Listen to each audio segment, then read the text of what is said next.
બાપુના સાનિધ્યમાં માણસ ભૂતનાથ કથા ચાલી રહી છે.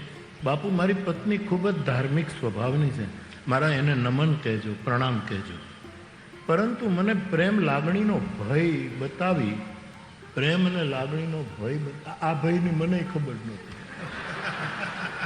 જે મેં આટલા ભય પહેલે દિવસે તમને કીધા, પણ આ એક નવો ભય છે એ સારું છે. મારી પત્ની ખૂબ જ ધાર્મિક સ્વભાવની છે, પરંતુ મને પ્રેમ અને લાગણીનો ભય બતાવીને ગળામાં સોનાનો ચેઇન અને હાથમાં વીંટી પહેરવાનું કહે છે કે સોનાનો ચેઇન પહેરો અને વીંટી પહેરો, એવું મને લાગણી અને પ્રેમથી કહે છે.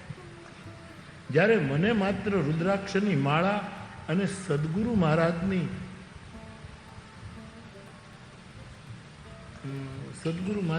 લાલ દોરી જ પહેરવી ગમે છે. લાલ દોરી તો આપણે લાલ બાપુ આપતા, કદાચ એમના કોઈ ફોલોઅર્સ હશે એવું લાગે. લાલ દોરી જ પહેરવી ગમે છે. પૂજ્ય બાપુ, સોનાની કોઈ ચીજ શરીર ઉપર ધારણ કરું છું તો સતત આધિ વ્યાધિ અને ઉપાધિ જ રહે છે.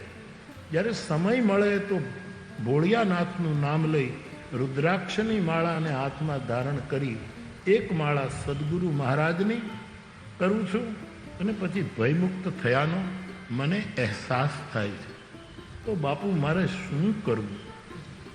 એક તરફ પત્ની પ્રેમ અને બીજી બાજુ આધિ વ્યાધિ અને ઉપાધિ, તો મારે કોને ન્યાય આપવો?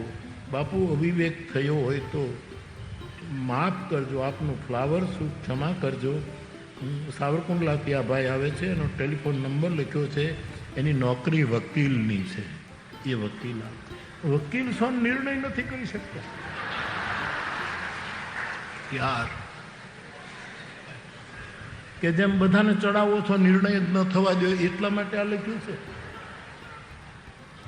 સાહેબ, આપના ગુરુ કોણ છે મને ખબર નથી, પણ હવે મારું ફ્લાવર છે એટલે જવાબ આપું છું. બાકી તો આપે આપના ગુરુને જ પૂછવું જોઈએ, એવો મારો બહુ સ્પષ્ટ અભિપ્રાય છે. આનો જવાબ આપવાનો મારો અધિકાર, પણ મારું ફ્લાવર છો એવું આપે કહ્યું છે, એટલા માટે એમનું નામ મારું ફ્લાવર છો, તો હું એટલું જ કહું. પત્નીનું કયું માની લો, પત્નીનું કયું, સોનાનો ચેઇન પહેરી લો અને સોનાની વીંટી પહેરી લો. રુદ્રાક્ષની માળા નારાજ નહીં થાય. પત્ની નારાજ થશે તો કુટુંબ બગડશે.